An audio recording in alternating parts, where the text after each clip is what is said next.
ये हिंदी में एक बूढ़ी माँ की एक वास्तविक दुखद कहानी है। कहानी इस प्रकार है। बेटा, हेलो माँ। माँ, मैं तुम्हारा बेटा बोल रहा हूँ। कैसे हो माँ? माँ ने जवाब दिया, मैं ठीक हूँ बेटा। ये बताओ, तुम और बहू दोनों कैसे हो? बेटा, हम दोनों ठीक है माँ। आपकी बहुत याद आती है।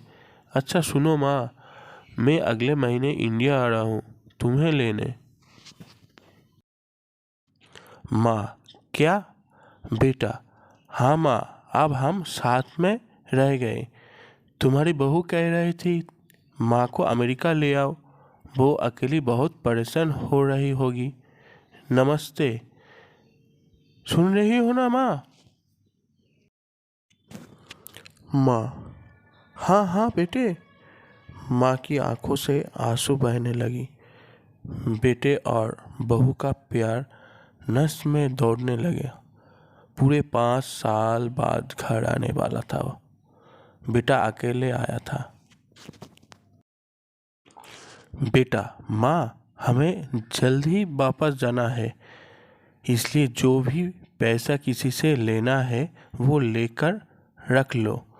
और तब तक मैं किसी प्रॉपर्टी डीलर को से मकान की बात करता हूँ। माँ कहते हैं, मकान? बेटा, हाँ माँ, अब ये मकान बेचना पड़ेगा, वरना कौन इसकी देख भी करेगा।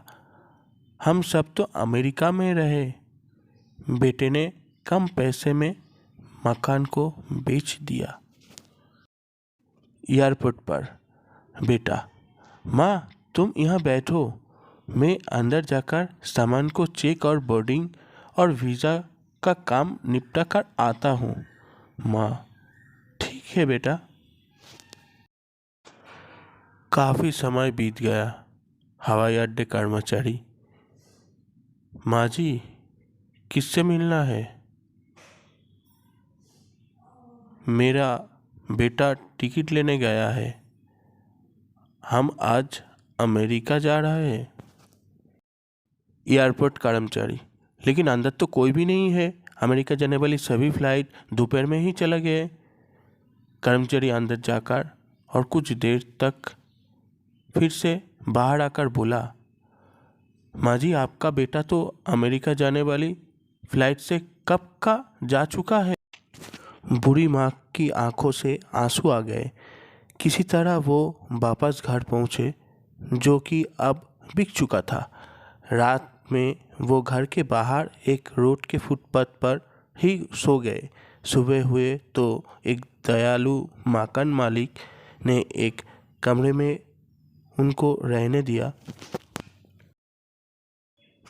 पति की पेंशन, घर का किराया और खाने का काम चलने लगा।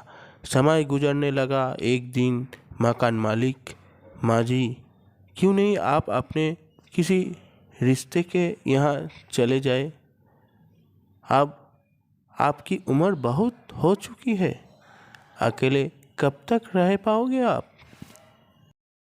माँ, हाँ चली तो जाऊँ, लेकिन कल को मेरा बेटा आया तो यहाँ फिर कौन उसका ख्याल रखेगा? इतना कहकर उसकी आंखों से आंसू आने लगा।